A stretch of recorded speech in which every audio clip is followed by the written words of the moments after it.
para juntos meditarmos na palavra do Senhor. Se você tem a Bíblia Sagrada, tome comigo a palavra nessa manhã. Abra no livro do Gênesis, capítulo de número 35, versículo 1. Tome comigo a Bíblia, a palavra de Deus. Livro do Gênesis é o primeiro livro da Bíblia. Para você que não conhece ainda a Bíblia Sagrada, não tem um hábito de leitura, de manuseio da palavra, é o primeiro livro da Bíblia, capítulo de número 35. Os capítulos no texto você vai perceber há números que se destacam, grandes, estão ali demarcando os capítulos ao longo do texto sagrado. Vá na altura do capítulo de número 35, versículo de número 1, sobre a temática volta ao início. Eu quero nessa manhã te trazer uma palavra que Deus tem ministrado ao meu coração para a tua vida. Diz assim a palavra do Senhor na minha versão: eis que Deus falou a Jacó: levanta-te, sobe a Betel e habita ali. Em Betel erguerás um altar ao Deus que te apareceu quando fugias da presença de teu irmão Esaú. Pai querido e santo, Pai, eu te peço nesta hora, nos envia, Senhor, a tua palavra. Quem é o homem, Pai, para falar a tua palavra? A tua palavra é sublime, a tua palavra é maravilhosa, a tua palavra, Senhor, alimenta a nossa alma e nós anelamos por ouvir a tua voz. Por isso eu te peço, nos abre nessa hora a porta da tua palavra. Ou, Senhor, envia a tua palavra, de modo que ela percorra a terra, ela penetre corações, alma e espírito, a divisão de juntas e medulas, ela trate e cumpra o teu querer. Produza para a tua glória nessa manhã, alimentando a nossa alma, Senhor, em nome de Jesus, para o teu louvor e glória. Amém. E graças a Deus. Meus amados e queridos irmãos e amigos que se conectam com louvor e palavra nessa manhã, nós temos neste texto uma orientação de Deus a um dos personagens mais emblemáticos da Bíblia Sagrada, a saber, Jacó. O texto já inicia dizendo: eis que Deus falou a Jacó. Jacov, em língua hebraica, Jacó é aquele filho nascido da união de Isaac, filho de Abraão, e sua esposa Rebeca. Rebeca não podia ter filhos, não podia gerar filhos. E por isso Isaac, ele vai buscar a face do Senhor. E por 20 anos, Isaac estará na presença do Senhor, orando para que o Senhor, ele coloque vida no ventre de sua esposa, para que o Senhor lhe dê descendência, para que ele tenha a alegria, assim como Abraão teve a alegria de ter filhos nos seus braços, ter uma família dada por Deus. Também Isaac, filho do pai da fé, ele tinha o desejo de ter filhos, ele e a sua esposa. Por isso ele volta-se para o Senhor, ele volta-se para o Deus Todo-Poderoso. E quando sua esposa finalmente concebe, ela é mãe de gêmeos, nasce Esaú, nasce Jacó. E Jacó, que era apenas um bebê, em um ato involuntário, porque um bebê, ele não tem ainda a consciência dos seus atos, ele está na lei da inocência. Isaac, ver e testemunha que seu filho Esaú nasce primeiro, mas a mãozinha de Jacó estava segurando o calcanhar do seu irmão. E sendo aquela uma cultura ainda com superstições, é dado agora ao segundo filho o nome de Iacove, ou Jacó, transliterado para a língua portuguesa, um nome que significa aquele que quer tirar vantagem, aquele que suplanta, aquele que segura no calcanhar.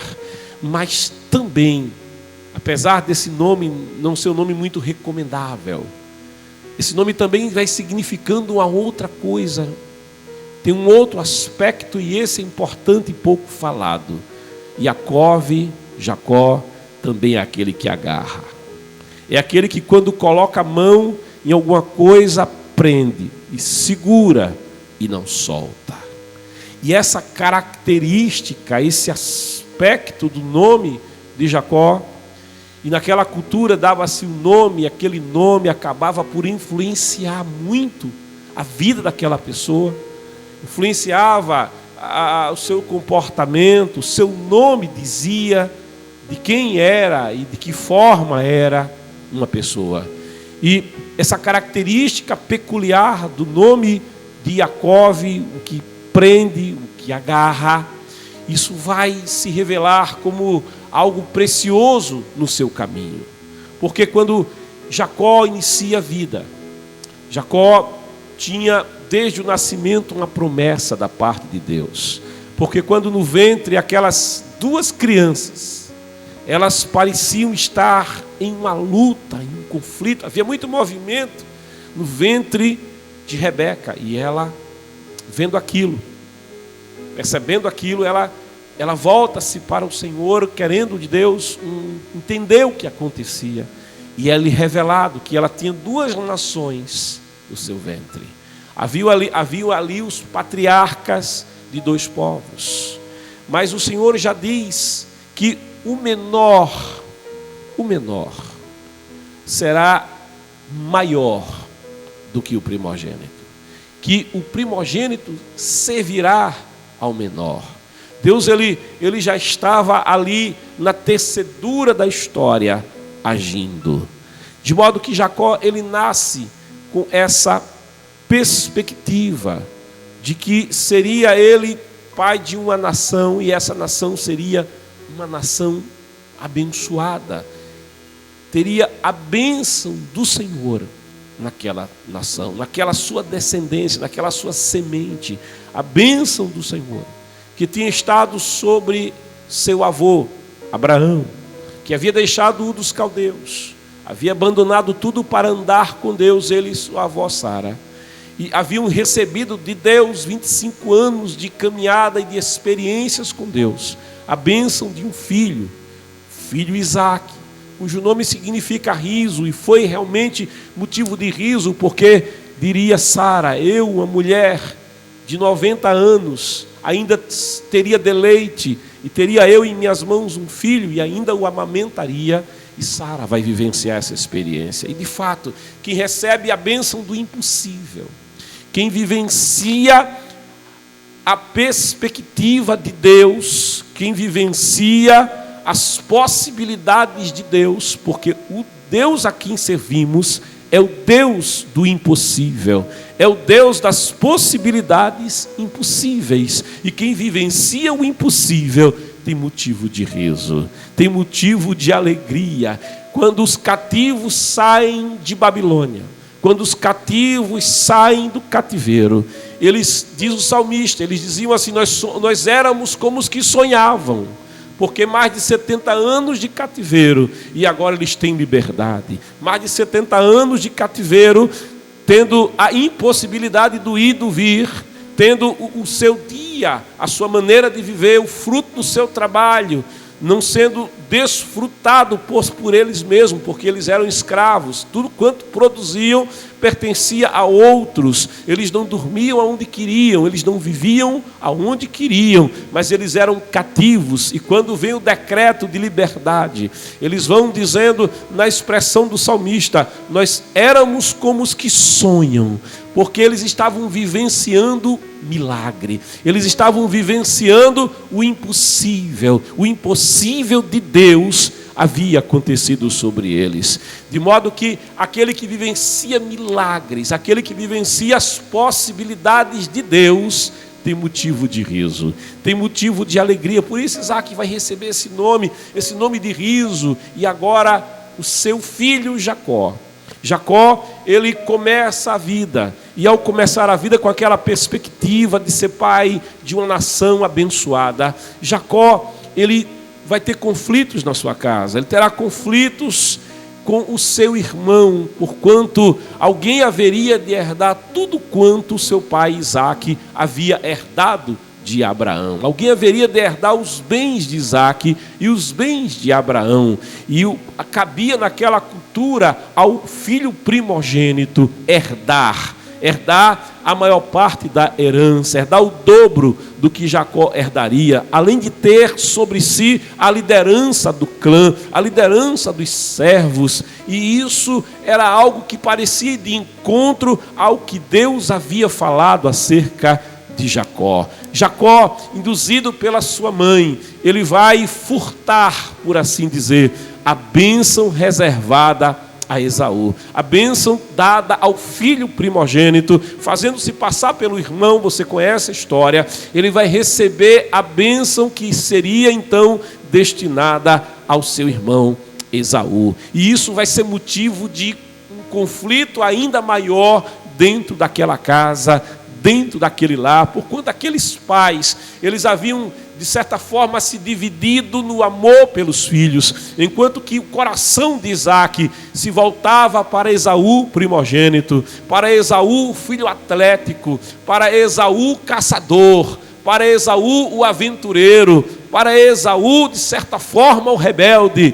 O coração de Rebeca se voltava para Iacove, aquele que parecia ser mais fleumático, para Iacove, aquele que parecia de temperamento melancólico, para Iacove, o caseiro, para Iacove, o quieto, para Iacove, aquele que ouvia os conselhos de sua mãe, para Iacove, aquele que estava cuidando da casa, das coisas da casa e do rebanho, para Iacove, aquele que era mais quieto na sua maneira de viver.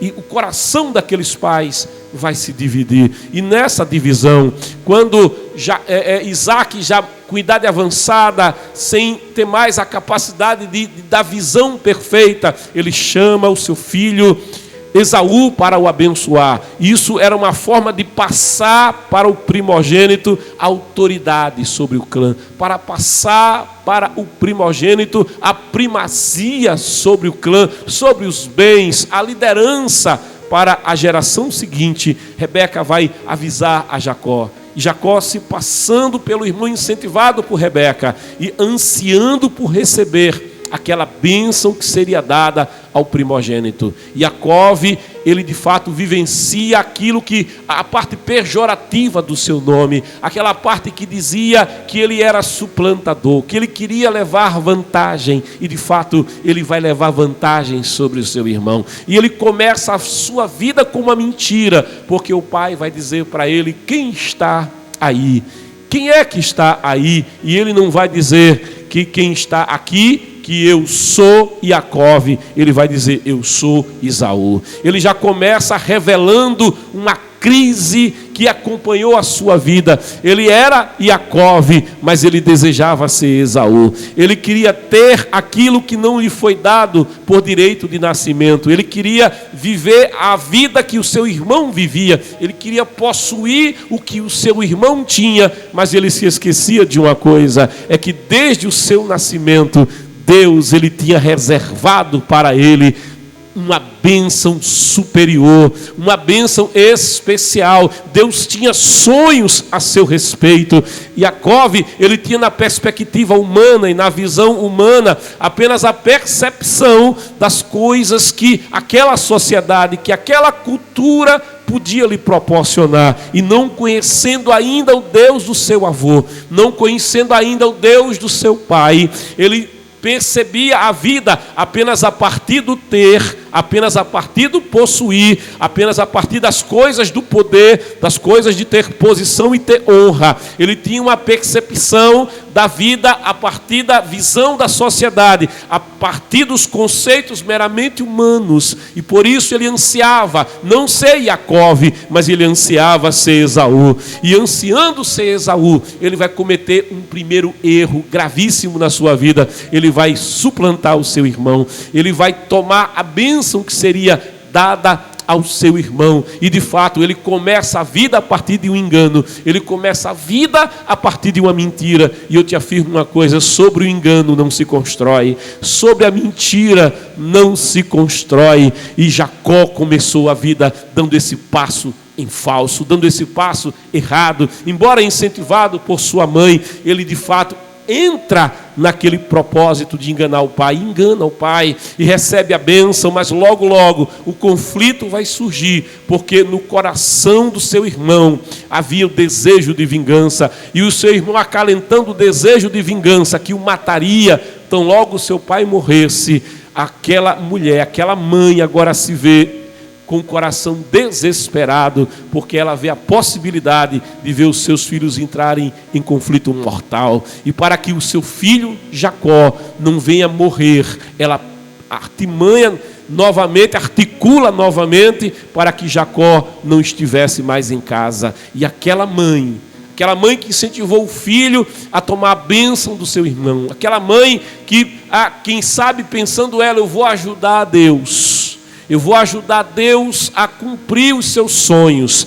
Rebeca, ela repetia um erro cometido na casa de Abraão, quando Sara, que não podia ter filho, Deus, quando chama Abraão lá no Egito, lá em Babilônia, quando chama ele lá em Ur dos Caldeus, a Bíblia diz que Abraão era casado com Sara, e Sara era estéril, lá no capítulo 11 do Gênesis. Ora, Deus sabia que Abraão já era avançado em dias, Deus sabia que Sara era avançada em dias, e Deus sabia que Sara era estéril. E quando Sara é convocada por Abraão para ir vivenciar os sonhos, os planos e os projetos e as promessas de Deus na sua vida, entre essas promessas estava a de ser fértil, a de ser fecundo, a de multiplicar, a de transbordar, a de sujeitar e dominar no céu, na terra e no mar, a de ser pai de uma numerosa multidão de nações, assim como as estrelas dos céus são numerosas, assim como a areia do deserto, das praias, os grãos de areia são incontáveis, assim seria a descendência de Abraão. Mas Sara, andando com Abraão, ela dizia: mas eu sou estéril, como é que Deus vai realizar a promessa? Eu sou o impedimento para que Deus abençoe ao meu senhor Abraão. E Sara agora vai querer, de certa forma, ajudar a Deus, ao dizer para Abraão: toma a minha serva Agar, e eu terei filhos contigo através dela. E aquilo vai se revelar danoso para o lar de Abraão. Aquilo vai se revelar um momento de conflito naquela casa e naquele lar. Aquela casa viverá uma crise, porque Sara tentou ajudar a Deus a cumprir as promessas que havia feito a Abraão. Sabe, Deus, aquilo que Deus nos promete, aquilo que Deus te prometeu, olha, você não precisa ajudar a Deus, você não precisa criar situações para que a bênção de Deus se materialize na tua vida, porque o Deus que promete, Ele diz: eu velo pela minha palavra para cumprir a minha palavra. Deus é soberano nas promessas que nos faz, Deus é soberano naquilo que nos promete, Ele vela pela pela sua palavra, Ele cumpre a sua palavra. Ele não precisa que nós o ajudemos a realizar os sonhos que Ele tem a nosso respeito. Ele não precisa que nós o ajudemos a que Ele cumpra aquilo que Ele mesmo prometeu. Não, Ele tem todo o poder para realizar tudo quanto nos tem prometido. Se Deus tem te prometido, a única coisa que você deve fazer, a única coisa que você pode fazer é adorá-lo, é engrandecê-lo e aguardar o tempo do cumprimento da sua promessa acerca da nossa salvação. Deus, Ele planejou no seu coração resgatar o pecador. Deus planejou no seu coração desde a eternidade que o homem não se perderia, mas que Ele proveria Salvador. Mas o homem, ao tentar criar religiões, ao tentar criar caminhos, ao tentar achar uma saída para o problema do pecado, o homem acaba se enredando, o homem acaba se emaranhando em falsos caminhos que na verdade o afastam da salvação de Deus. Pela graça sois salvos, diz a palavra, por meio da fé. Não vem de vós, é presente de Deus. O Deus que decidiu salvar, Ele se responsabiliza para que a salvação nos seja alcançada, mediante o seu agir, mediante a sua graça, mediante o seu agir soberano nas circunstâncias e na história. A palavra de Deus, ela vai nos dizer uma verdade que nós precisamos tê-la em mente. É a verdade de que todas as coisas, que queiram, que não queiram, todas as coisas, as que são favoráveis e as que são adversas, todas as coisas que são a favor e as que são contra, todas as coisas, elas contribuem, elas cooperam, elas se empenham, elas trabalham para o bem daqueles que amam a Deus, daqueles que são chamados segundo a sua promessa. O Deus que promete é o Deus que é autor ativo na história para cumprir cada uma das suas promessas. Sabe, Ele não precisa da nossa ajuda para cumprir o que nos promete. Ele é soberano para fazer. Oh, aleluia. Por isso, queridos, quando Jacó começa a vida, ele começa a vida por um caminho equivocado. E isso vai levar Jacó a sair de casa. Por conta de um conflito, ele sai de casa. Ele que queria vivenciar a vida do irmão. Ele que queria ter o que o irmão tinha. Ele queria possuir o que o irmão possuía. Ele agora vai sair de casa. E ele vai sair com a roupa do corpo. Ele vai sair com um pequeno cajado na mão. Ele vai sair com um pequeno alforge, contendo um pouco de alimento para o caminho. Ele sai sem levar bens. Ele sai, nem uma montaria ele vai levando consigo. Ele sai sem nada. E ao sair dali, fugido da casa de sua mãe Rebeca, ele vai passar 20 anos longe de casa. 20 anos longe do aconchego da mãe. 20 anos longe da casa do pai. Mas naquela sua saída, naquela sua fuga do seu próprio erro, naquela sua fuga do seu passado, daquela ajudinha que quis dar a Deus, ele vai parar no lugar deserto. E estando no lugar deserto, imagina um menino que era um filhinho da mamãe. Um menino que era o xodó da mamãe. Um menino que devia dormir em um colchão de pena, que devia ter um travesseiro de pena. Um menino que não sabia o que era dormir ao relento. Um menino que vivia muito protegido pela sua mãe Rebeca. Agora ele se vê num deserto. E ele procura um lugar para descansar. Ele procura um lugar para pousar. E o que ele encontra é apenas uma pedra. Ele não tinha um travesseiro de pena de pavão. Ele não tinha uma tenda maravilhosa esperando por ele. Tudo quanto ele tinha apenas uma pedra. E ele se ajusta naquela pedra e faz daquela pedra um lugar para reclinar a cabeça. E dorme ali. Sabe, mas ele não estava só. O Deus que tinha feito promessas. O Deus que o formou no ventre da sua mãe. O Deus que formou as suas mãos. O Deus que chamou-lhe a existência. o Deus que Ele deu vida, o Deus que ouviu a oração do seu pai que orava para que a sua esposa tivesse filhos, o Todo-Poderoso, Ele não o deixou só. A palavra de Deus nos diz que ainda que sejamos infiéis, Deus permanece fiel. Deus não desiste da gente porque a gente erra. Deus não desiste da gente porque a gente toma iniciativas erradas sem pedir orientação e direção a Deus. Não, Deus, Ele permanece fiel. E ainda que Jacó dormisse ali exposto, dormisse ali onde o basilisco podia atacá-lo, dormia ali onde o escorpião podia feri-lo, o Senhor estava cuidando dele. Deus estava cercando ele.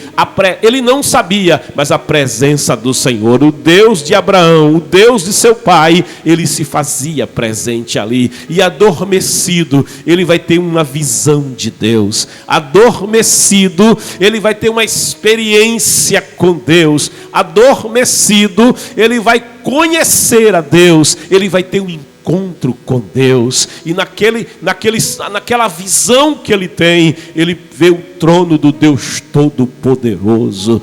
Ele vê uma escadaria que ligava o lugar onde ele estava até o trono da glória de Deus. Ele vê a presença dos seres angelicais que estavam ali na presença do Todo-Poderoso. Não obstante aquele lugar ser um lugar tremendo, não obstante aquele lugar ser um lugar onde Deus estava manifestando a sua glória e a sua presença, sabe? Deus, Ele não é apenas o Deus de longe, mas Ele também é o Deus de perto, porque o Deus que está sentado no alto e sublime trono, agora aparece bem do lado de Jacó, e se apresenta para Jacó, e diz: eu sou, aleluia, eu sou. Parecia dizer para Jacó: Jacó, eu sou aquele que se responsabiliza pelo que promete. Eu sou capaz de cumprir as minhas promessas na tua vida. Eu sou Deus que se responsabiliza. Ele diz: eu sou o Deus de Abraão, o Deus que cuidou do teu avô. Eu sou o Deus do teu pai Isaque, o Deus que cuida e vai continuar cuidando de Isaque. Eu sou o Deus de Abraão, eu sou o Deus de Isaque.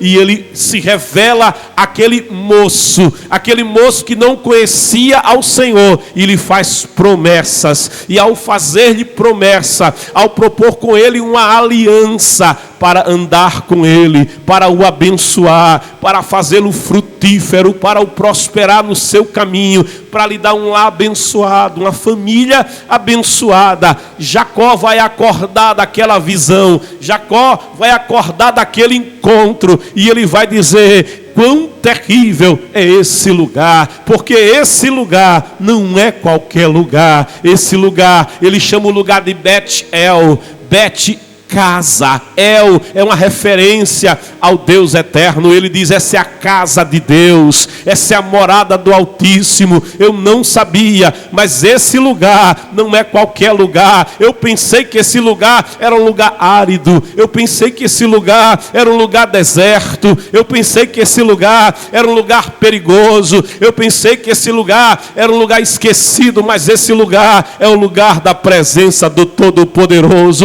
Ele diz: esse lugar é especial, porque aqui está a presença do Senhor. Ele toma do precioso azeite que levava no seu alforje, toma aquela pedra que lhe serviu de travesseiro, edifica ali uma coluna, um marco, e derrama ali aquele azeite em oferta ao Deus de Abraão, ao Deus do seu pai Isaque. E ele diz: faz com Deus uma aliança. Ele disse: se o Senhor for comigo nessa viagem, se o Senhor prover para mim comida, alimento, a veste, calçado para os pés, se o Senhor me guardar nesse caminho, nessa viagem que vou fazer, me fazer ir bem nesta trajetória que vou seguindo, ele diz: o Senhor então será o meu Deus, e de tudo quanto o Senhor me abençoar, de tudo quanto o Senhor prover para a minha vida, eu certamente te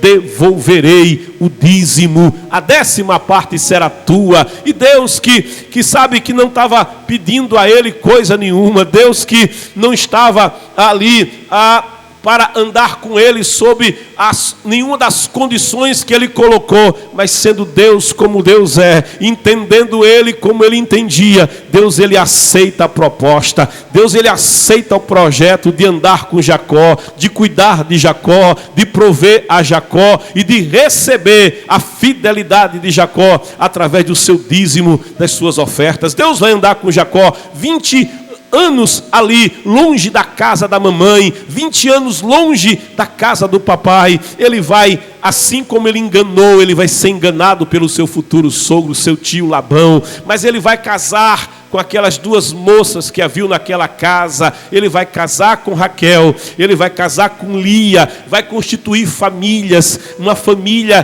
que vai crescer, uma família que terá filhos, uma família que será uma família que terá fertilidade, uma casa que vai também prosperar, uma casa que vai viver as bênçãos de Deus, porque Deus vai abençoando Jacó, aonde Jacó colocava o pé, aonde Jacó colocava a mão, o Deus que disse que estaria com ele, estava ali abençoando ele. O Deus que falou que caminharia com ele, estava ali presente. Aonde Jacó colocava a mão para trabalhar, aonde Jacó colocava o seu esforço, o seu engenho, o seu trabalho, a bênção do Senhor estava sobre ele, guardando ele quando estava cuidando das ovelhas no campo, guardando ele do lobo, guardando ele do leão, guardando ele, cercando ele com a sua proteção e o abençoando, fazendo fecundas as ovelhas que estavam sob os seus cuidados, de modo que o seu patrão foi prosperando por causa da bênção de Deus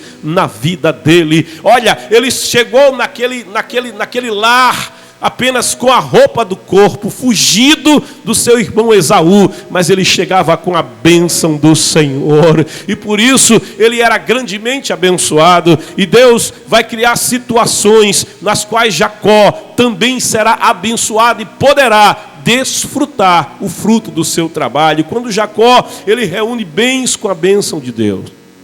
Quando Jacó, ele está abençoado, vivenciando as promessas de Deus na sua vida, e torna para casa.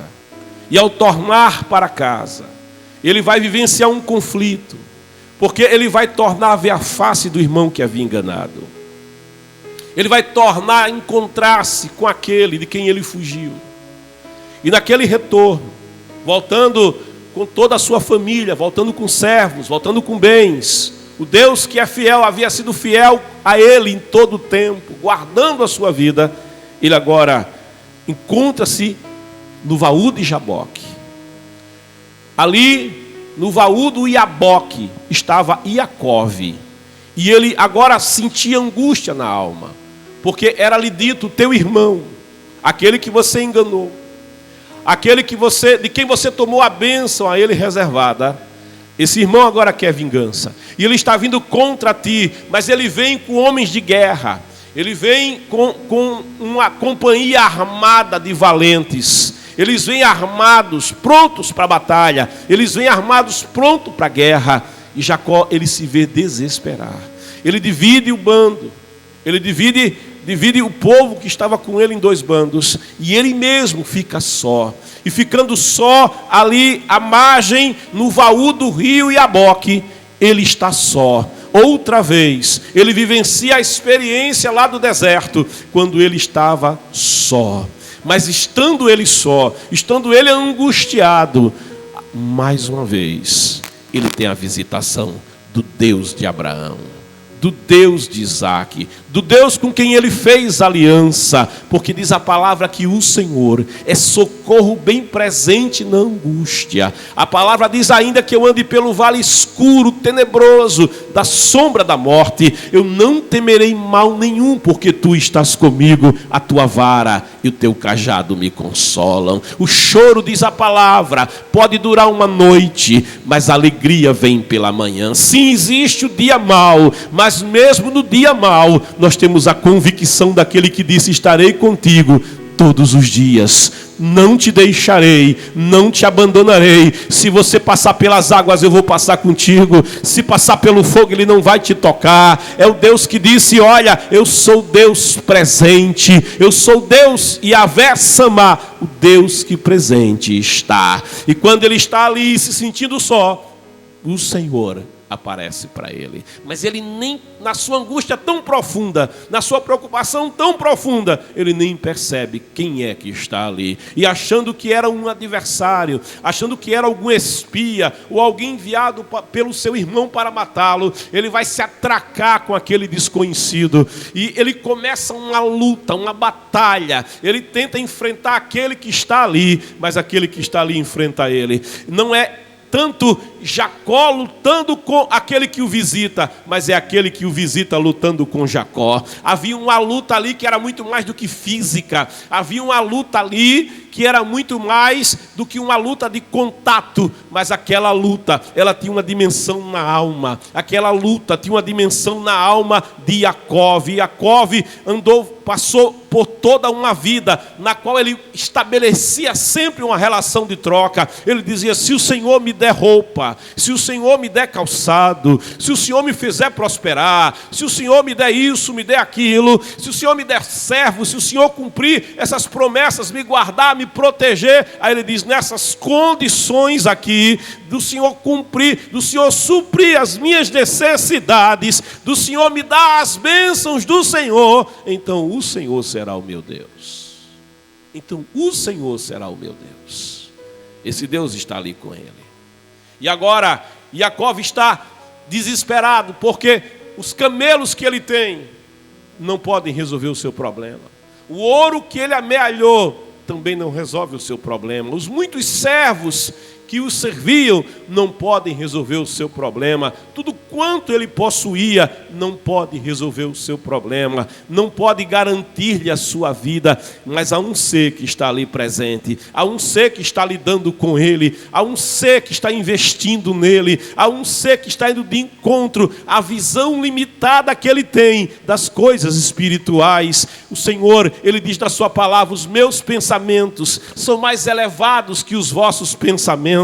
Sabe, a nossa perspectiva é humana, a nossa perspectiva é terrena, mas o Senhor diz: eu é que sei os pensamentos que tenho acerca de vós, para dar o fim que desejais. É pensamento de bem e não de mal, diz o Senhor. A perspectiva de Deus não é como a do homem. O homem olha de baixo para cima, e quando o homem olha de baixo para cima, ele percebe que a montanha é maior que ele, ele percebe que o céu é maior que ele, que o universo é maior que ele, que tudo que o cerca é maior do que ele. A perspectiva divina é diferente, é de cima para baixo. E o Deus que olha de cima para baixo, a palavra diz que ele coloca o pé na terra como estrado dos pés. Ele olha para baixo e diz a palavra: os moradores da terra são para ele como gafanhotos, são para eles como insetos. Os mais altos montes da terra para ele é um amontoadinho de areia. Ele é o Deus Todo-Poderoso.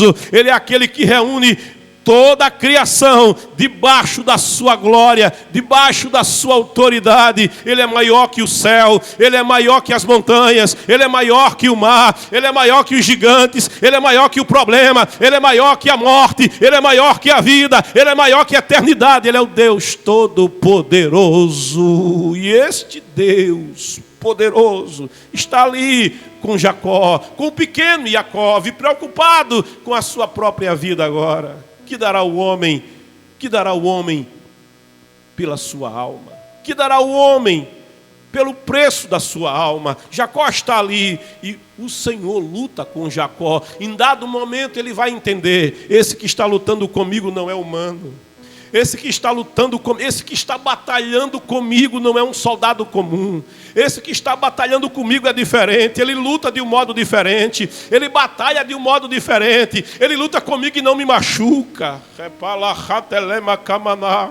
Ele luta comigo e não me dá rasteira. Ele luta comigo, sem que eu me machuque, Ele luta comigo, mas eu percebo que nessa batalha Ele está me protegendo. Ele luta comigo e eu percebo que nessa luta Ele está cuidando de mim. Ele está lutando comigo e eu percebo que nesta luta eu tenho o seu cuidado, o seu aconchego e o seu carinho e a sua proteção. Que luta que era aquela naquela madrugada? Que luta que era aquela lá no Iaboque? Iacove no Iaboque lutava com Yahvé. Oh, aleluia, lutava com Deus Todo-Poderoso. Deus Todo-Poderoso estava lutando com ele. E quando ele percebe que aquele ser que está com ele é o Deus eterno, é o Senhor que está aparecendo para ele outra vez, ele diz: Senhor, me abençoa. Me abençoa. Mas Jacó, você já é abençoado, Jacó. Você já tem camelos, ovelhas. Você possui tantas coisas. Eu te dei filhos. Você tem uma família, uma grande família. Você tem tido a minha bênção todos os dias da tua vida. Eu tenho estado contigo desde o deserto até o dia de hoje. Você é abençoado. Mas Jacó está entendendo a perspectiva divina. Ele está dizendo assim: tudo que eu tenho não significa nada. Tudo que eu possuo não significa nada. Eu quero a verdadeira bênção. Ele diz: me abençoa. Me abençoa. Me abençoa. Muda quem eu sou, me transforma, me dá um coração novo, me faz ver como o Senhor vê, me faz entender como o Senhor entende, me faz ouvir como o Senhor escuta, me faz ser como o Senhor deseja que eu seja, segundo o teu coração. Ele está dizendo: me muda, eu quero levar vantagem em tudo, eu me preocupo com as coisas materiais, eu procuro em primeiro lugar as coisas da terra, as coisas materiais. A minha preocupação são com as coisas daqui. Eu estou medindo a bênção segundo a minha conta bancária. Eu vou medindo a bênção segundo o que eu possuo. Quantos sapatos eu tenho, quantos ternos eu possuo, quantas camisas eu tenho. Eu vou medindo a bênção, quantos imóveis o Senhor me deu. A tua bênção para mim é medida pelo ter, é medido por coisas, mas eu estou entendendo que isso não é a verdadeira bênção. Ele diz: me abençoa, me dá a verdadeira bênção. E o Senhor olha para ele e diz: como é que você se chama? A mesma pergunta que foi feita a ele no começo da caminhada. A mesma pergunta feita a ele no começo da vida. Como você se chama? Quem é você? E nesta hora, ele não diz: eu sou Esaú. Nesta hora, ele não diz: eu sou aquele que quer ter. Eu não sou aquele que quer medir a bênção pelo ter, pelo possuir. Ele diz: eu sou Iacove. Eu sou Iacove, eu sou o Iacove, aquele que errou.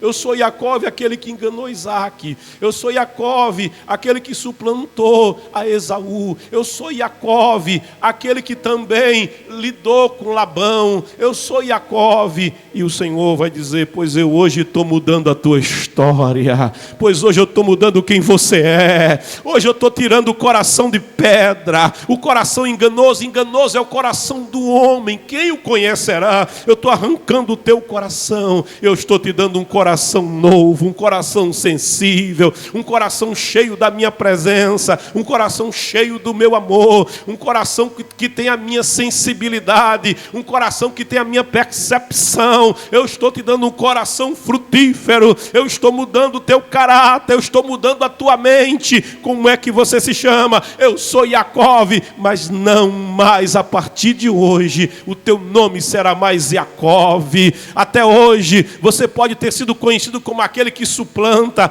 mas há uma coisa boa em você. Você me agarrou, você se prendeu a mim, porque o teu nome também significa aquele que agarra. E a palavra diz lá no Salmo 91, porque a mim se agarrou, porque a mim se prendeu com amor, livra-lo-ei e o glorificarei, porque creu no meu nome. E Jacó tinha uma coisa, é que ele na batalha da oração, ele entrava nessa batalha e ele se agarrava agarrava com Deus, com quem ele conversa. Ele se agarra com Deus, com quem ele dialoga. E ele tem uma perspectiva diferenciada quando ele diz: eu não te largo enquanto o Senhor não me responder. Eu não te largo enquanto o Senhor não mudar o meu coração. Eu não te largo enquanto o Senhor não mudar a minha mente. Eu não te largo enquanto o Senhor não me tirar desse charco de lodo no qual eu estou, dessa situação na qual eu me encontro. E Jacó, ele descobriu que pode bater, pode buscar, pode pedir, pode se agarrar com Deus. Deus não se incomoda que você se agarre com Ele. Deus não se incomoda que você se abrace com Ele. Deus não se incomoda que você o retenha.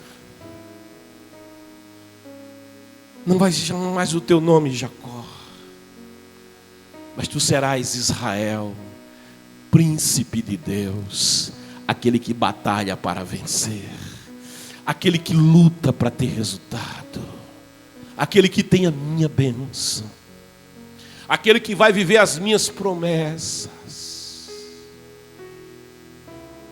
Eu estou mudando quem você é, Jacó. Eu estou te dando um coração novo, Jacó. Elama cantaroba sele candalaba sele candará. Leio cama hatale cantele basumbe camandala kesh. Ereu ka hato malaia candeleia candarama coleseia. Eu mudo a maneira como você tem perspectiva, como você pensa, como você olha para a vida, como você analisa os problemas. Eu estou mudando quem você é, Jacó.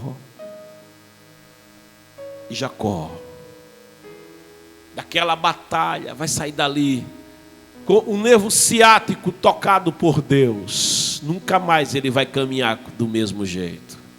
Nunca mais ele vai caminhar como ele caminhava. Nunca mais ele vai escolher como ele escolhia. Ele vai andar com Deus. Ele vai caminhar com Deus. Ele vai ter uma perspectiva de Deus que ele nunca teve. Até aquele dia, o Deus que lhe apareceu lá no deserto era o Deus de Abraão, seu avô. Era o Deus de Isaac, seu pai. Mas a partir daquele dia, ele vai dizer: o Senhor é o meu Deus. O Senhor é o meu Deus. O Senhor é o meu Deus. Porque ele vai dizer: este lugar é Peniel. Esse lugar é o lugar onde eu vi a face de Deus. Eu olhei na face do Senhor e o Senhor olhou nos meus olhos e Ele mudou quem eu sou. Sabe esse Jacó? O tempo vai passar. Jacó vai envelhecer. Os meninos de Jacó vão crescer. A filha de Jacó vai se tornar uma moça muito bonita, muito bela. Ele vai finalmente estar na terra da promissão, na terra das peregrinações de Abraão, na terra da peregrinação de Isaac. Ele vai estar no lugar que Deus havia feito promessas à sua família. Ele não vai estar mais no estrangeiro, ele vai estar no seu lar. Ele vai estar na sua terra, na sua casa. Oh glória, repalacash. Ele que passou 20 anos longe de casa, 20 anos longe da sua terra. Há um poeta que, com saudade da pátria, ele se expressa assim dizendo: a minha terra tem palmeiras, onde canta o sabiá. As aves que por aqui gorjeiam, não gorjeiam como as de lá. Isso é saudade de casa, isso é saudade da pátria, isso é saudade do lugar onde viveu, onde se cometeu erros do passado e dos quais ele fugiu, e ele fugiu para longe, muito longe, 400 quilômetros de distância. Quando a gente erra, como a gente corre dos nossos erros, como a gente é diligente na fuga, como a gente é diligente em manter a distância daqueles a quem a gente ofendeu, a quem a gente machucou. Oh glória!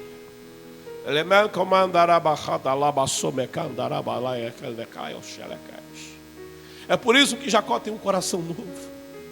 Mas ele vai peregrinar naquela terra. A sua família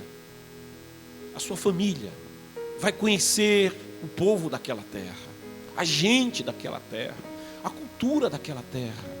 E sabe, apesar de Jacó ter andado com Deus, Quando os anos vão passar, ele vai morar ali, perto de Siquém, vivendo ali a sua filha. Ela vai ser enamorada de um príncipe daquele lugar. E o príncipe daquele lugar, ele vai levar a sua filha para um relacionamento licencioso. E vai estar com a sua filha sem ter casado com a sua filha. O que era contrário ao costume, o que era contrário aos princípios nos quais aquela família vivia. E isso vai ser causa de um profundo desabor na idade avançada de Jacó. E quando Jacó se dá conta, os seus filhos, seus 2 filhos, Simeão e Levi, vão estar mobilizando seus irmãos sem o conhecimento do pai, e vão estar com muito ardil, tomando vingança do que aconteceu à sua irmã Diná, e vão passar o fio da espada a gente daquele lugar. E agora Jacó, com a idade avançada, ele se vê com um problema nas suas mãos, porque ele diz: o povo dessa terra, ao saber do que os meus filhos fizeram sem o meu consentimento, ao saber do que os meus filhos fizeram aqui sem que eu tivesse dado eles a ordem para fazer, porque ainda que o moço, de fato, tivesse ficado com Diná, tivesse se namorado de Diná, e porque não era um moço bem orientado, não era um moço que conhecia os princípios dos quais a família de Israel vivia, ele deita-se com aquela moça, mas uma coisa ele faz, ele diz: eu quero casar com ela. Eu reconheço que errei, mas eu quero consertar o erro. Eu quero me casar com a moça. Mas os seus filhos, os filhos de Jacó, os irmãos de Diná, tudo que eles vão querer é vingança. E no desejo de vingança, eles vão passar o fio da espada a gente daquele lugar. E Jacó, diante daquele sangue derramado, ele se preocupa, ele diz: porque os povos desta região, ao saberem o que o meu clã fez, o que a minha família fez, vão se levantar contra nós, e vão nos caçar, e vão nos matar, e nós não poderemos enfrentar tanta gente. Jacó está aqui em angústia nessa hora, mas há algo maior que pesa sobre Jacó. É que Jacó descobriu uma coisa, é que ele perdeu o controle da sua família. É que ele pensou que ele conhecia seus filhos, mas ele não conhecia. Ele pensou que tinha a possibilidade de controlar, de cuidar bem da sua casa, mas ele descobriu uma coisa: ele não tinha controlado. E é nessa hora que o pai, Jacó, é nessa hora que qualquer pai avalia o que está acontecendo na sua casa e diz: aonde foi que eu errei? Aonde é que eu cometi o meu erro? Aonde foi que eu tropecei? O que é que eu não vi? O que é que me escapou? E sabe o que ele faz nessa hora? Ele vai buscar a presença do Senhor. Na hora da crise, na hora da angústia, quando as circunstâncias nos atropelam, quando as circunstâncias são maiores que nós, você precisa se lembrar: eu não estou só, Deus ainda está comigo. Eu não estou só, Deus não vai me desamparar. Eu não estou só, há um Deus que vela pela minha vida. Eu não estou só, há um Deus que vela pela minha casa. Eu não estou só, há um Deus que vela pelo meu presente. Há um Deus que atuou no meu passado. Há um Deus que continuará agindo no meu futuro. Eu não estou só. Ele se volta para o Senhor, ele busca em Deus resposta, ele volta-se para o Todo-Poderoso, ele não vai procurar culpados. É hora de buscar a orientação de Deus. Às vezes nos problemas a gente se concentra nos culpados, nós queremos os culpados e nós esquecemos de procurar solução para os problemas. Mas há um Deus que resolve os nossos problemas. Há um Deus que nos dá direção. Há um Deus que prometeu que estaria conosco em todo o tempo. E Jacó, ele volta-se para o Senhor. Sabe, Jacó tinha envelhecido na fé. Às vezes caminhando com Deus, aquele Jacó que atravessou o Iaboque, aquele Jacó que viu a face do Senhor, ele andou com Deus, mas ele foi envelhecendo. Às vezes a gente se acostuma com a presença de Deus. Às vezes a gente se acostuma com a ideia de ser salvo. Às vezes você se acostuma com a perspectiva de que eu já li a Bíblia muitas vezes, eu já conheço a Bíblia. Você se acostuma com a ideia de ser crente. Você se acostuma com a ideia de ser evangélico. Você se acostuma com a ideia de ser membro da igreja, de ser membro do ministério. E você vai se acomodando e fica feito Marta. Jesus está dentro da casa, mas você já não tem tempo para Jesus. Jesus está dentro da casa, mas você já não tem o mesmo deleite em sentar aos seus pés e ouvir o seu ensino. Você vai se tornando aquele crente velho, a fé vai envelhecendo, e é essa experiência que Jacó viveu. A fé envelheceu, o relacionamento. Sabe aquele casamento que ninguém cuidou do relacionamento? Sabe aquele casamento que os anos foram passando, e você já não sabe se aquela pessoa é o amor da sua vida ou se é um parente que está dentro da sua casa?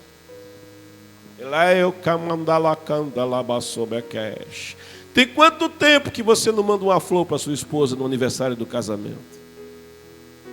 Eu vou apertar mais. Você ainda lembra o aniversário do seu casamento?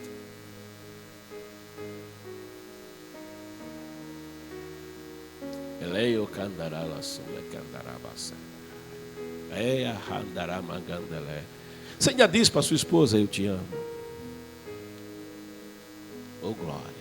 Você ainda diz para ela: eu amo você? E não vem dizer para mim que não precisa.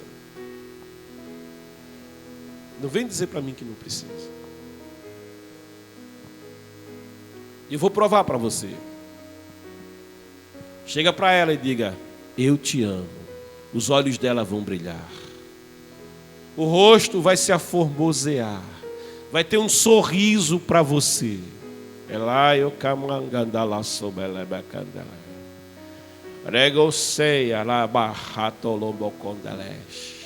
Relacionamentos que não são cultivados envelhecem. Jardim que é esquecido resseca. Flor que não é regada murcha. Oh, rabasique tele candeleia, rabadeia, meco sequele candeleche. Jardim que não tem cuidado, a erva daninha toma conta. A erva daninha vai ocupando o lugar. A lagarta vai ocupando o espaço. Porque esse jardim não está sendo cuidado. Tem um hino que diz que eu quero ser como um jardim fechado, regado, cuidado pelo teu Espírito. Jardim particular, jardim de Deus. Relacionamento humano aqui, se descuidado, envelhece. Se descuidado, não é mais o mesmo. Tem 3 coisas que destroem um relacionamento. Eu não vou explorar, mas vou dizer para você. Primeiro fator que atenta contra relacionamento é a distância. E a distância pode nem ser geográfica. Às vezes você dorme com a pessoa, mas um está bem distante do outro. Já viu aquele casal que deita para dormir e não diz, nem diz boa noite para o outro? Um está com o celular na mão pensando lá, e o outro estão na mesma cama, mas a distância entre eles é enorme. Já não há mais diálogo. Oh glória! E às vezes colocam até uma barreira no meio, né? Sabe aquele menino esperto que vem dormir bem no meio assim? Acontece. E você já não se importa mais, porque já tem uma distância gigante. Relacionamentos que vivem distância morrem. Tem um outro fator que destrói relacionamentos, além da distância, é a incomunicabilidade. É quando para a comunicação. Sabe aquele eu te amo? Não é? Eu aprendi a dizer I love you, Kennedy, ontem. É assim, né? Não é? Não é assim, né? Aí a minha esposa disse que esse dedinho aqui, ó, é o I, né? Esse aqui, o midinho, o mínimo, I. O L aqui, ó, é o love, né? I love, é o L aqui, ó, I love. E os dedinhos aqui, ó, é você. Eu amo você. A incomunicabilidade. É quando já não consegue falar com o outro. É quando já não tem mais diálogo, já não há troca de ideias, já não há sonhos sonhados juntos. Já não há mais conversa. Já não há mais conversa. Oh glória. Não há mais comunicação. E o terceiro fator, e esse é decisivo, que destrói um relacionamento, é um outro amor. Um outro amor. A distância, a incomunicabilidade. E esse é fatal. Um outro amor. É por isso que quando Deus ele começa o decálogo lá em Êxodo 20, ele diz: amarás unicamente ao Senhor teu Deus, com todo o teu coração, com toda a tua alma, com todo o teu discernimento, com toda a tua inteligência, com toda a tua emoção, com todas as tuas forças, com todo o teu coração. Tu amarás o Senhor teu Deus e não terás outros diante de mim, diz o Senhor. Ele diz: a minha glória eu não darei a outrem. Deus não nos divide. Deus não divide coração. É por isso que o Senhor diz lá em Mateus 6:33, mas buscai em primeiro lugar o reino de Deus e a sua justiça, e todas as outras coisas, sabe, as outras coisas da vida, Ele vai cuidar, Ele vai acrescentar. Sabe, a prova que Deus sabe como é importante um relacionamento ser cultivado dia a dia, é que Ele diz: estarei contigo ano que vem, estarei contigo na próxima semana, eu estou contigo no próximo culto. Você veio domingo, próximo culto aqui na sede é terça, eu estou contigo na terça.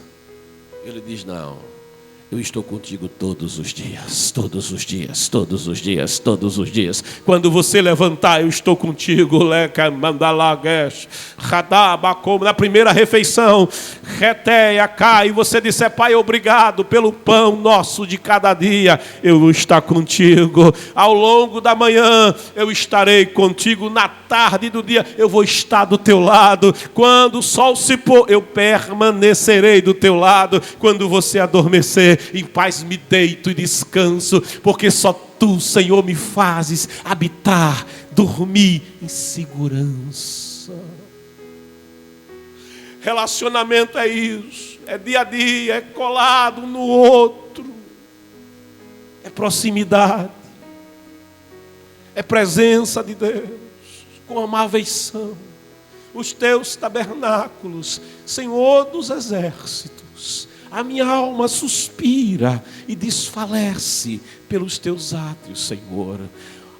O pardal encontrou casa, a andorinha ninho para si, e eu encontrei teus altares, Senhor, Deus meu e Rei meu. Quão felizes são aqueles que habitam na tua morada. É por isso que o Salmo 23, ele inicia dizendo: o Senhor é o meu pastor. Mas no último texto, o último versículo 6 que fecha o Salmo diz: e habitarei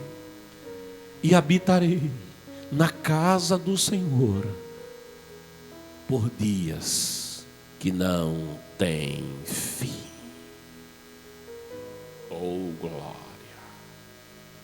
Jacó descuidou do relacionamento com Deus. A fé envelheceu. E agora ele para e diz: e a minha família A minha família, ela está fazendo coisas que não estão de acordo com os princípios dos quais nós vivemos.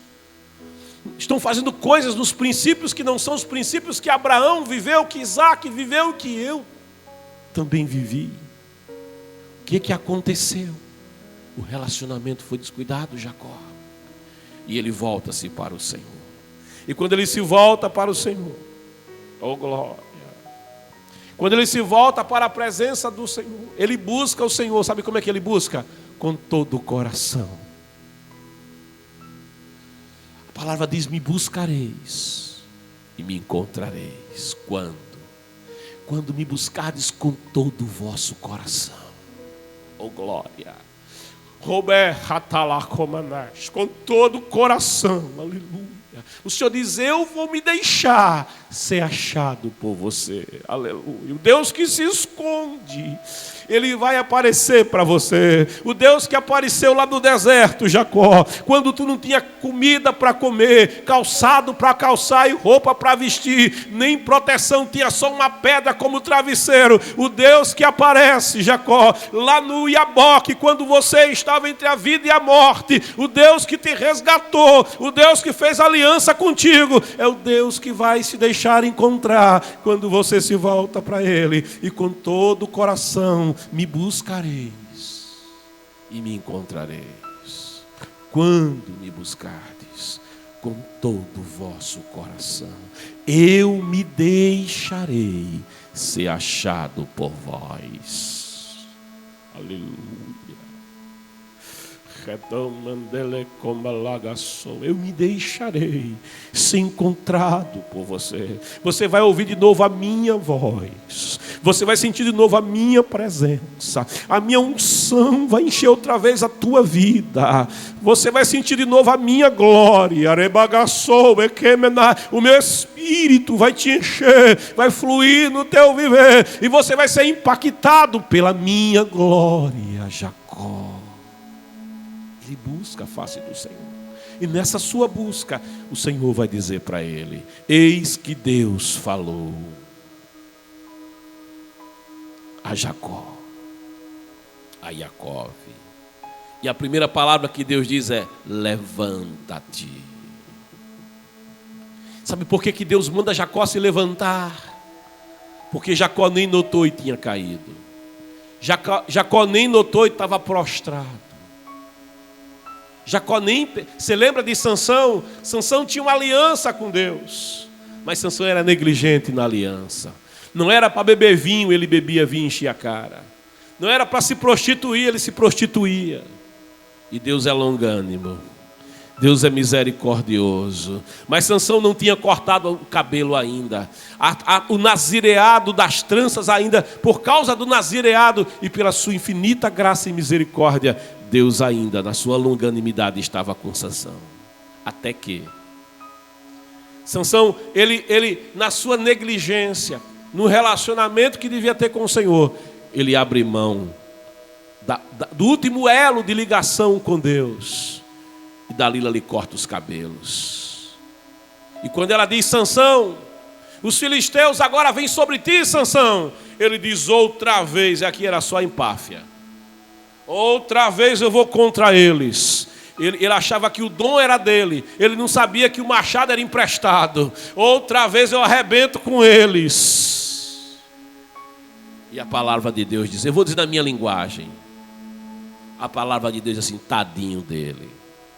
Não sabia ele que o Espírito do Senhor tinha se afastado dele, porque ele se afastou do Senhor. Ele estava caído e nem percebeu. Ele não tinha notado que estava sem Deus, sem a comunhão, sem a presença, sem sentir a unção, sem o gozo da salvação, sem a alegria da salvação, sem revelação de Deus, aleluia, sem ter aqueles sonhos quando dormia, que via a presença do Senhor. Deus falava contigo pelos sonhos, e você via a glória de Deus e tinha a revelação de Deus. Quando você abria a palavra, enquanto você lia, você ouvia a voz de Deus falando contigo, as lágrimas desciam pela face e manchavam as páginas da tua Bíblia, mas você não lembra mais disso. Levanta-te, Jacó. Levanta-te, percebe. É dito àquela igreja lá nas cartas da revelação de João. Lembra-te de onde caístes. Recorda-te da tua queda. Olê, que balaça, que merda. Levanta-te, Jacó, e sobe. Você está embaixo, você precisa subir. É o convite de Deus. Levanta e sobe. Deus está dizendo assim: eu não desisti de você. Você pode ter envelhecido, mas eu não envelheci. Você pode ter se esquecido, mas eu não me esqueci. Aleluia. Oh, aleluia. Você pode até ter me trocado por outros interesses, mas eu não te troquei por outros interesses. Sobe, Jacó. Deus está fazendo um convite: vem de novo à minha presença. Sai. A Bíblia diz: pensa nas coisas que são de cima, Jacó. Pensa nas coisas que são do alto outra vez, Jacó. Recebe a perspectiva de Deus outra vez, do Deus que é de cima, e olha e se importa contigo aqui embaixo, Jacó. Sobe, mas não é sobe a qualquer lugar, não é sobe ao pódio, não é sobe a fama, é não, Jacó, sobe a Betel, volta ao princípio. Te lembra de onde caístes. Levanta, volta às primeiras obras, Jacó. Volta outra vez ao primeiro amor. Volta à proximidade comigo. Volta à oração comigo. Volta à comunhão comigo.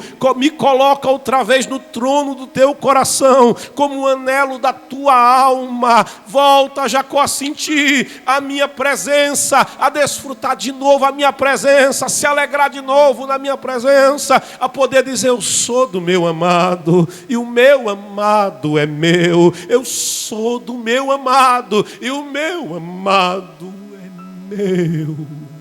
Oh, Jacó, volta a Betel, volta ao começo, volta de novo, torna a casa de Deus, a presença de Deus, ao relacionamento com Deus. Jacó está ouvindo Deus falar e orientando a ele, diz: e habita ali. Porque não adianta você ser visitante na casa de Deus. Não adianta você vir para uma visita. Tem gente que vai para uma visita, para uma festa. Hoje é domingo, eu vou fazer uma visita à casa do meu pai. Ou então eu vou, às vezes, fazer uma campanha. Eu vou porque tem uma campanha e eu vou participar da campanha. Deus não está te convidando para ser um visitante na sua casa. Ele está te convidando para ser um habitante na sua casa, um morador na sua presença. Ele está te chamando para viver de novo com Ele, para andar dia a dia com Ele, para caminhar todos os dias. Ele disse para você: estarei contigo, Jacó, todos os dias. Todos os dias. Todos os dias. É o convite de Deus para Jacó: volta, ergue-se, volta a Betel, e em Betel, morando ali outra vez, erguerás aquilo que você, ouvidor, ergue um altar. Altar fala de adoração. Altar fala de adorar o Senhor, fala de louvor. Altar fala de oferta.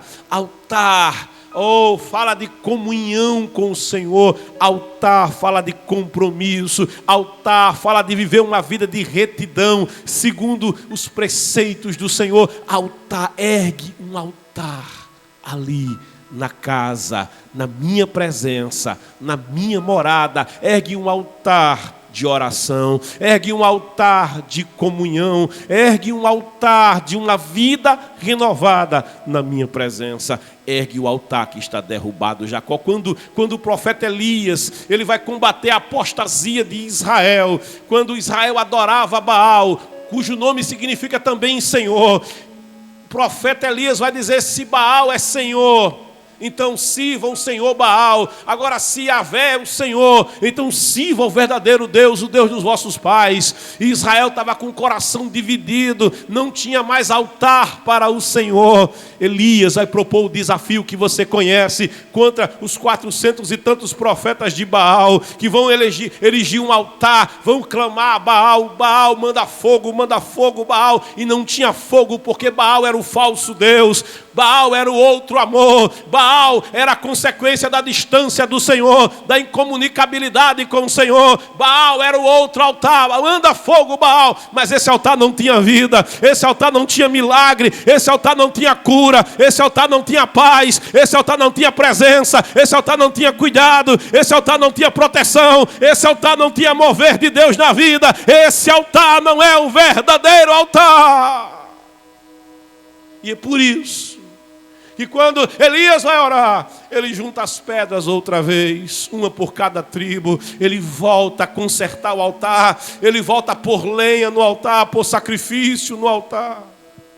E diz: responde, Senhor, com fogo, porque nós estamos voltando para Betel.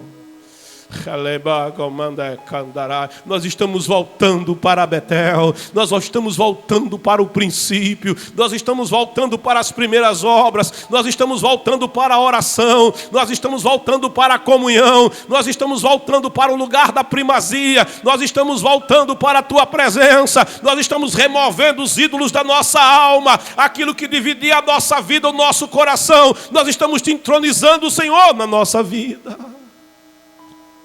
Nós estamos voltando, Senhor. E Deus responde com fogo. E diz a palavra: ergue um altar ao Deus que te apareceu quando fugias da presença de teu irmão Esaú. Jacó ordenou a sua família. E Jacó percebe que se ele está caído, não é só ele que está caído, mas a sua família também está destroçada. Meu querido líder de família, minha querida mãe, meu querido pai, você é o sacerdote da sua casa. Se você cai, a tua família sofre com a tua queda. Se você para de orar, a tua família sofre porque você parou de orar. Se o Senhor, Ele deixa de ser entronizado no teu coração, na tua alma, a tua família também sofre porque Ele está deixando de ser entronizado na tua família. Você é a referência da tua casa, você é a referência do teu lar.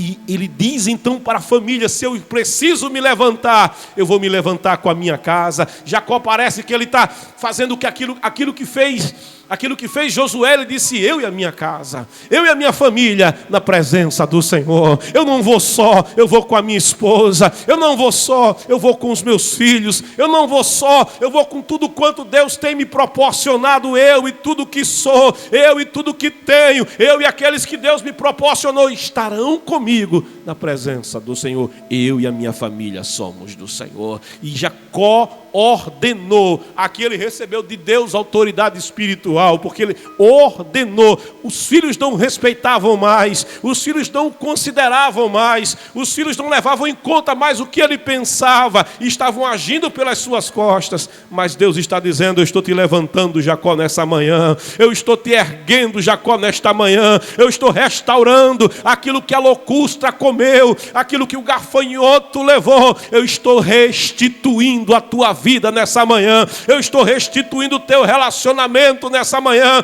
Eu estou restituindo a tua comunhão nessa manhã. Eu estou restituindo as minhas promessas feitas a teu respeito nessa manhã, os meus sonhos a teu respeito nessa manhã. Jacó se enche de novo de autoridade de Deus, e ele vai dizer à sua família e a todos que estavam com ele: lançai fora todos os deuses estrangeiros que estão no meio de vós. Sabe, tudo quanto rouba o teu coração da presença do Senhor, tudo quanto divide o teu coração na presença do Senhor, o outro amor, o outro interesse, todos os ídolos falsos, aquilo que foi ocupando o teu coração. Aí você diz: mas na minha casa não tem nenhuma imagem de escultura para adorar, na minha casa não tem, eu sou evangélico, não tem mais nenhuma imagem de escultura. Mas sabe, tem aquela novela que vai tomando o teu coração, tem aquele seriado que te impede de de vir à casa do Senhor. Tem aquela programação que vai te roubando o prazer da oração, que vai te roubando o prazer da comunhão com Deus, e você passa a semana inteira se empanturrando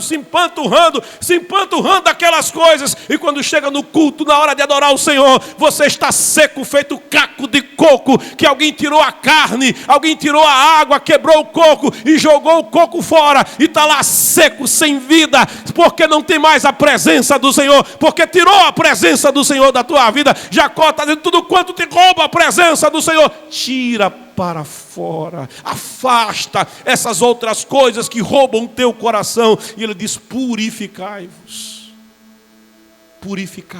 porque os ouvidos do Senhor não estão agravados para que não possa ouvir, nem a sua mão ele recolhe para que não possa abençoar, mas os vossos pecados. Isso é Isaías 59, 1 e 2. Os vossos pecados, ó Israel, fazem separação, fazem barreira entre vós e o vosso Deus, para que ele não vos ouça. Por isso Jacó diz: purificai-vos. Tira tudo, toda imundícia. A palavra de Deus nos assegura dizendo: se confessarmos os nossos pecados, Ele é fiel e justo para nos perdoar os pecados e nos purificar de toda injustiça. Aleluia. Meu querido, minha querida,